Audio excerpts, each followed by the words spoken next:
Another exciting course is also the data science program, which is also another important one for various organizations.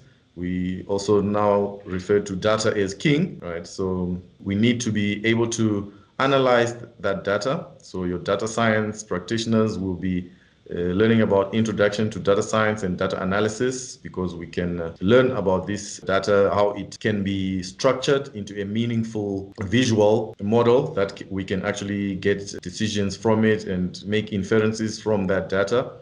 And also we'll learn about logical thinking and basic calculations, and also learn about computers and computing systems, how they also relate to that data in the organization.